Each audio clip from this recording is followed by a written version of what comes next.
ओम श्री गणेशाय नमः। ओम गं गुरुवे नमः। ओम नमः शिवाय। शिवजी सदा सहाय। शतरुद्र संहिता अध्याय 21 से लेकर 25 तक। शिवजी के पिपलाद अवतार के प्रसंग में देवताओं की दधीची मुनि से अस्थि याचना, दधीची का शरीर त्याग, वज्र निर्माण तथा उसके द्वारा वृत्रासुर का वध, सुवर्चा का देवताओं को शाप, पिपलाद का जन्म और उनका विस्तृत वृत्तांत। तदंतर महेशावतार तथा वृषेशावतार का चरित्र सुनाकर नंदीश्वर ने कहा, महाबुद्धिमान संत कुमार जी, अब तुम अत्यंत आह्लाद पूर्वक महेश्वर के पिपलाद नामक परमोत्कृष्ट अवतार का वर्णन श्रवण करो। यह उत्तम आख्यान भक्ति की वृद्धि करने वाला है। मुनीश्वर, एक समय दैत्यों ने वृत्रासुर की सहायता से इंद्र आदि समस्त देवताओं को पराजित कर दिया। तब उन सभी देवताओं ने सहसा दधीची के आश्रम में अपने अपने अस्त्रों को फेंक कर तत्काल ही हार मान ली।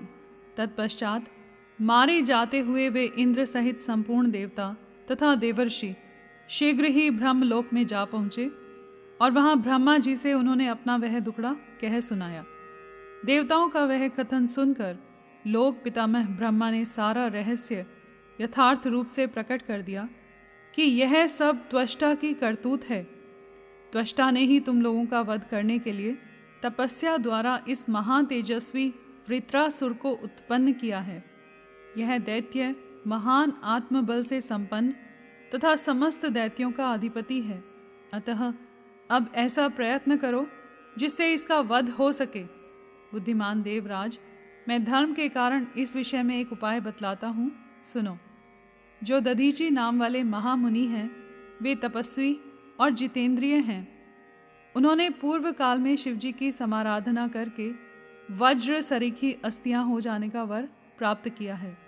अतः तुम लोग उनसे उनकी हड्डियों के लिए याचना करो, वे अवश्य दे देंगे। फिर उन अस्थियों से वज्र दंड का निर्माण करके तुम निश्चय ही उससे वृत्रासुर को मार डालना।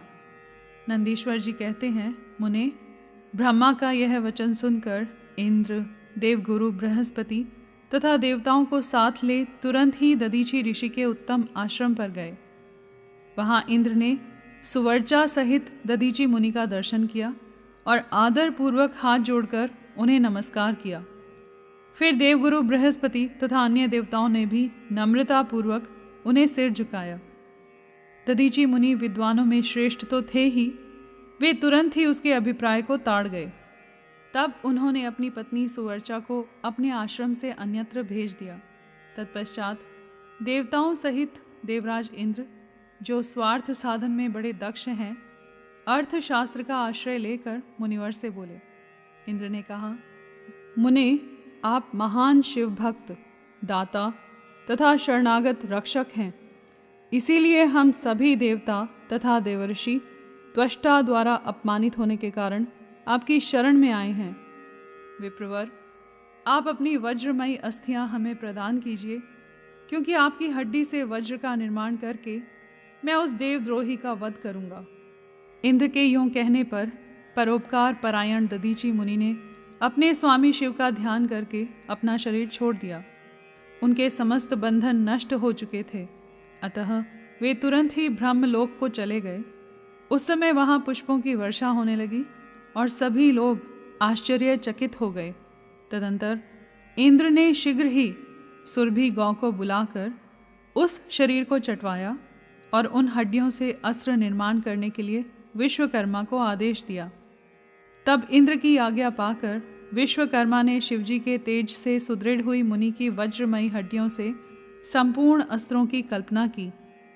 उनके रीढ़ की हड्डी से वज्र और ब्रह्मशिर नामक बाण बनाया तथा अन्य अस्थियों से अन्यान्य बहुत से अस्त्रों का निर्माण किया। तब शिवजी के तेज से उत्कर्ष को प्राप्त हुए इंद्र ने उस वज्र को लेकर क्रोधपूर्वक वृत्रासुर पर आक्रमण किया, ठीक उसी तरह जैसे रुद्र ने यमराज पर धावा किया था। फिर तो कवच आदि से भलीभांति सुरक्षित हुए इंद्र ने तुरंत ही पराक्रम प्रकट करके उस वज्र द्वारा वृत्रासुर के पर्वत शिखर सरीखे सिर को काट गिराया। तात उस समय स्वर्गवासियों ने महान विजयोत्सव मनाया। इंद्र पर पुष्पों की वृष्टि होने लगी और सभी देवता उनकी स्तुति करने लगे। तदंतर महान आत्मबल से संपन्न दधीचि मुनि की पतिव्रता पत्नी सुवर्चा पति के आज्ञा अनुसार अपने आश्रम के भीतर गई। वहां देवताओं के लिए पति को मरा हुआ जानकर वह देवताओं को शाप देते हुए बोली। सुवर्चा ने कहा, अहो, इंद्र सहित ये सभी देवता बड़े दुष्ट हैं और अपना कार्य सिद्ध करने में निपुण, मूर्ख तथा लोभी हैं। इसलिए ये सब के सब आज से मेरे शाप से पशु हो जाएं। इस प्रकार उस तपस्वी मुनि पत्नी सुवर्चा ने उन इंद्र आदि समस्त देवताओं को शाप दे दिया। तत्पश्चात उस पतिव्रता ने पतिलोक में जाने का विचार किया। फिर तो मनस्विनी सुवर्चा ने परम पवित्र लकड़ियों द्वारा एक चिता तैयार की। उसी समय शंकर जी की प्रेरणा से सुखदायिनी आकाशवाणी हुई। वह उस मुनि पत्नी सुवर्चा को आश्वासन देती हुई बोली। आकाशवाणी ने कहा, प्राज्ञ, ऐसा साहस मत करो, मेरी उत्तम बात सुनो। देवी, तुम्हारे उदर में मुनि का तेज वर्तमान है, तुम उसे यत्नपूर्वक उत्पन्न करो। पीछे तुम्हारी जैसी इच्छा हो वैसा करना, क्योंकि शास्त्र का ऐसा आदेश है कि गर्भवती को अपना शरीर नहीं जलाना चाहिए, अर्थात सती नहीं होना चाहिए। नंदीश्वर जी कहते हैं, मुनीश्वर, यूँ कहकर वह आकाशवाणी उपराम हो गई। उसे सुनकर वह मुनि पत्नी क्षण भर के लिए विस्मय में पड़ गई, परंतु उस सती साध्वी सुवर्चा को तो पति लोक की प्राप्ति ही अभिष्ट थी। अतः उसने बैठकर पत्थर से अपने उदर को विदीर्ण कर डाला। तब उसके पेट से मुनिवर दधीचि का वह गर्भ बाहर निकल आया। उसका शरीर परम दिव्य और प्रकाशमान था तथा वह अपनी प्रभा से 10 दिशाओं को उद्भासित कर रहा था। तात, दधीचि के उत्तम तेज से प्रादुर्भूत हुआ वह गर्भ अपनी लीला करने में समर्थ साक्षात रुद्र का अवतार था। मुनि प्रिया सुवर्चा ने दिव्य स्वरूपधारी अपने उस पुत्र को देखकर मन ही मन समझ लिया कि यह रुद्र का अवतार है। फिर तो वह महासाध्वी परमानंद मग्न हो गई और शीघ्र ही उसे नमस्कार करके उसकी स्तुति करने लगी। मुनीश्वर, उसने उस स्वरूप को अपने हृदय में धारण कर लिया। तदंतर पति लोक की कामना वाली विमलेक्षणा माता सुवर्चा मुस्कुराकर अपने उस पुत्र से परम स्नेह पूर्वक बोली। सुवर्चा ने कहा, तात परमेशान, तुम इस अश्वत्थ वृक्ष के निकट चिरकाल तक स्थित रहो। महाभाग, तुम समस्त प्राणियों के लिए सुखदाता हो और अब मुझे प्रेम पूर्वक पतिलोक में जाने के लिए आज्ञा दो। वहाँ पति के साथ रहती हुई मैं रुद्र रूपधारी तुम्हारा ध्यान करती रहूंगी। नंदीश्वर जी कहते हैं, मुने, साध्वी सुवर्चा ने अपने पुत्र से यूँ कहकर परम समाधि द्वारा पति का ही अनुगमन किया। मुनिवर, इस प्रकार दधीचि पत्नी सुवर्चा शिवलोक में पहुंचकर अपने पति से जा मिली और आनंद पूर्वक शंकर जी की सेवा करने लगी। तात, इतने में ही हर्ष में भरे हुए इंद्र सहित समस्त देवता मुनियों के साथ आमंत्रित हुए की तरह शीघ्रता से वहां आ पहुंचे। तब प्रसन्न बुद्धि वाले ब्रह्मा ने उस बालक का नाम पिपलाद रखा। फिर सभी देवता महोत्सव मनाकर अपने अपने धाम को चले गए। तदंतर महान ऐश्वर्यशाली रुद्रावतार पिपलाद उसी अश्वत्थ के नीचे लोकों की हितकामना से चिरकालिक तप में प्रवृत्त हुए। लोकाचार का अनुसरण करने वाले पिपलाद का यूं तपस्या करते हुए बहुत बड़ा समय व्यतीत हो गया। तदंतर पिपलाद ने राजा अनरण्य की कन्या पद्मा से विवाह करके तरुण हो उसके साथ विलास किया। उन मुनि के 10 पुत्र उत्पन्न हुए जो सबके सब पिता के ही समान महात्मा और उग्र तपस्वी थे। वे अपनी माता पद्मा के सुख की वृद्धि करने वाले हुए। इस प्रकार महाप्रभु शंकर के लीला अवतार मुनिवर पिपलाद ने महान ऐश्वर्यशाली तथा नाना प्रकार की लीलाएं की।